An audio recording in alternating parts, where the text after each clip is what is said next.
Hai Sobat Kata Cerita, sudah siap dengarkan cerita selanjutnya? Let's go! Bab 76, 2 hari berlalu. Besok hari kesepakatan antara Hamis dengan Bu Umayyah tentang acara lamaran untuk Naina. Namun hingga saat ini keluarganya belum juga datang sehingga membuat Hamis kecewa terhadap keluarganya itu. Hamis hanya bisa menghela nafasnya dalam-dalam dan mengeluarkan secara perlahan. Sekarang ia pasrah saja. Ia yakin bila jodoh pasti akan bertemu dan bila bukan, pasti ada saja halangannya ini. Mungkin ia harus menyerah. Mungkin ini karena dirinya terlalu mencintai Naina, sehingga ia lupa bila sebagai manusia kita jangan berlebihan dalam mencintai sesama makhluk dari ciptaannya. Rasulullah Shallallahu Alaihi Wasallam pernah berpesan dalam sebuah hadis yang diriwayatkan oleh Imam Tirmizi agar tidak mencintai sesuatu secara berlebihan. Adapun bunyi hadis sebagai berikut. Cintailah orang yang kamu cinta dengan sewajarnya. Bisa jadi suatu hari dia menjadi orang yang kau benci. Dan bencilah kepada orang yang kau benci sewajarnya. Boleh jadi suatu hari dia yang kau benci menjadi orang yang kau cinta. Tidak boleh kita mencintai sesuatu melebihi batas. Seorang anak mencintai ayah wajar. Anak mencintai anak yang wajar-wajar saja. Manusia mencintai dunia wajar. Manusia mencintai harta wajar. Ujar salah satu ulama. Tapi hati-hati, jangan melebihi batas. Segala sesuatu yang kita cinta melebihi batas, disitulah kita akan diuji oleh Allah Subhanahu wa Ta'ala. Berlebih-lebihan mencintai anak kita, disitulah bakal diuji oleh Allah Subhanahu wa Ta'ala. Ibunya ulama tersebut. Ia mengingatkan bahwa manusia memang boleh kita mencintai sesuatu, tapi tidak boleh ada sesuatu walaupun itu orang tua kita sendiri, anak kita sendiri, yang bisa melebihi kecintaan kita kepada Allah Subhanahu wa Ta'ala dan Rasul-Nya. Saat Hamis sedang uring-uringan itu, tiba-tiba saja ada yang mengetuk pintu rumahnya. Tok tok tok. Assalamualaikum, Hamis, buka cepat. Teriak seseorang dari arah luar. Hamis yang mendengar itu seketika tertegun. Ia merasa seperti mengenal suara itu, tapi masa itu masnya sih? Hamis itu ribet bertanya-tanya, siapa yang mengetuk pintu itu? Assalamualaikum, Hamis, Mas tahu kamu ada di dalam, cepat buka pintunya. Kasihan Abi kepanasan di luar. Teriak Usman. Hamis yang mendengar teriakan Usman pun seketika tersadar. Akhirnya dengan tergesa-gesa ia berlari menuju pintu rumahnya guna menyambut kedatangan kakak dan abinya tersebut. Waalaikumsalam, sahut Hamis dengan antusias. Lama sekali kamu ini, nggak tahu apa kalau di luar panas sekali? Gerutu Usman. Ya maaf mas, jawab Hamis. Assalamualaikum Abi gimana kabarnya?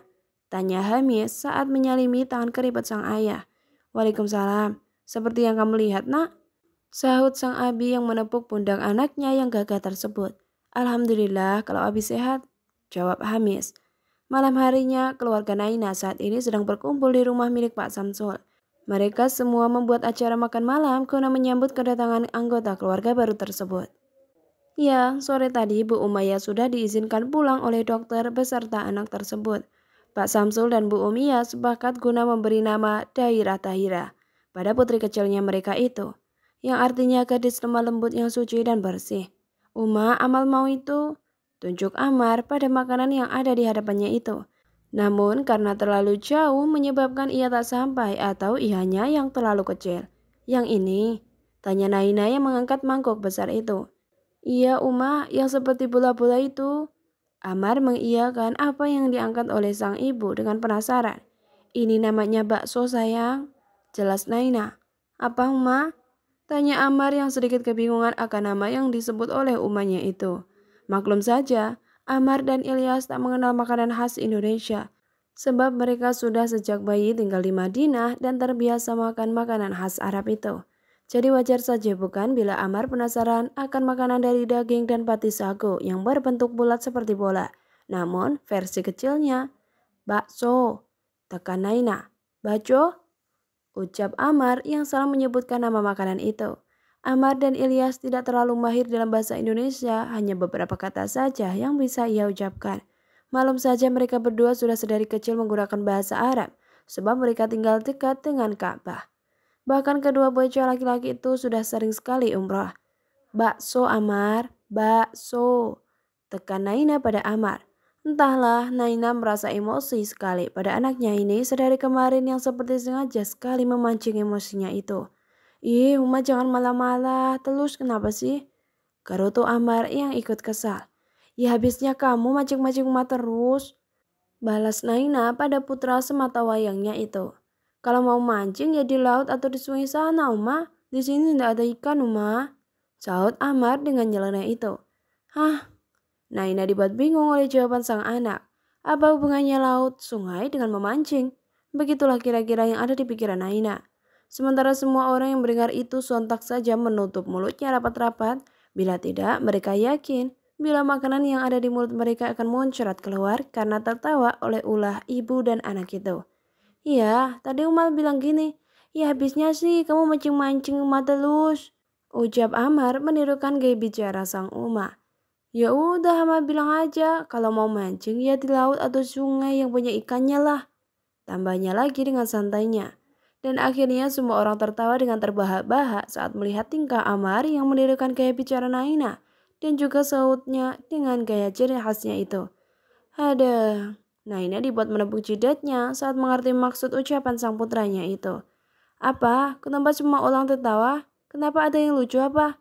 Tanya Amar dengan kebingungan tersebut. Aduh, cucunya Jidah ini bikin perut Jidah sakit.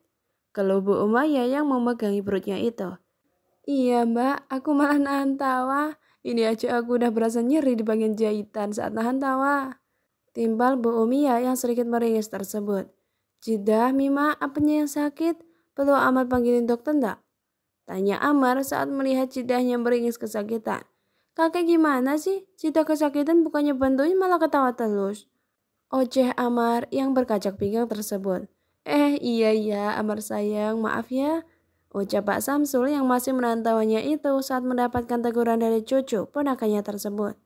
Sementara saat itu Salwa baru saja kembali setelah memberi makan malamnya. Saat membuka pintu kamar rawat sang suami yang mendapati Ustadz Fatir yang terdiam termenung di atas tempat tidurnya. Mas, panggil Salwa dengan lembut. Namun sepertinya Ustadz Fatir memang sedang asik dalam lamunannya itu sehingga ia tak mendengar panggilan dari perempuan cantik itu. Dengan sabar Salwa menghampiri sang suami dan menepuk pelan pundak Ustadz Fatir sambil memanggilnya lagi. Mas, ucap Salwa yang menepuk pelan pundak Ustadz Fatir. Iya dek, ada apa? Tanya Fatir yang tersadar dari lamunannya itu. Mas sedang lamunin apa? Sampai-sampai Salwa datang gak sadar. Tanya Salwa dengan pelan. Itu, Mas kepikiran dengan mimpi Mas dek.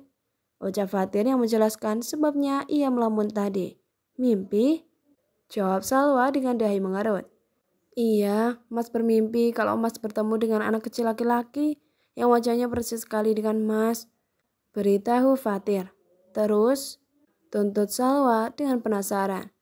Dia terus manggil Mas dengan sebutan ayah. Dia melambaikan tangannya ke arah Mas seakan-akan meminta Mas untuk ke sana. Lanjutnya yang menerawang lagi. Mimpi yang ia alami saat di dalam tidurnya selama ia koma kemarin. Lalu Mas menghampirinya enggak? Tanya Salwa yang sepertinya menemukan titik terang tentang anak yang ada di dalam mimpi suaminya itu. Enggak, Mas gak bisa ke sana. Kaki Mas berasa terpaku di tempat, gak bisa digerakkan. Walaupun Mas sudah berusaha menggerakkannya. Beritahu pada sang istri. Apa jangan-jangan itu anaknya Mas dengan Naina Mas? Tebak Salwa dengan semangat. Tapi saat itu Mas dengar sendiri bila Naina keguguran. Jadi itu gak mungkin kalau anak itu anaknya Mas dan Naina. Sangkal Fatir dengan nada sendunya itu. Seandainya ia tak main hakim sendiri, pasti Naina dan anaknya masih ada bersamanya. Dan mereka bertiga akan hidup bahagia. Namun mau apa dibuat, semua sudah menjadi takdir. Yang sekarang ia rasakan hanyalah penyesalan saja. Seandainya ia diberi kesempatan untuk bertemu dengan Naina, maka ia akan bersujud di hadapan Naina untuk memohon ampunannya.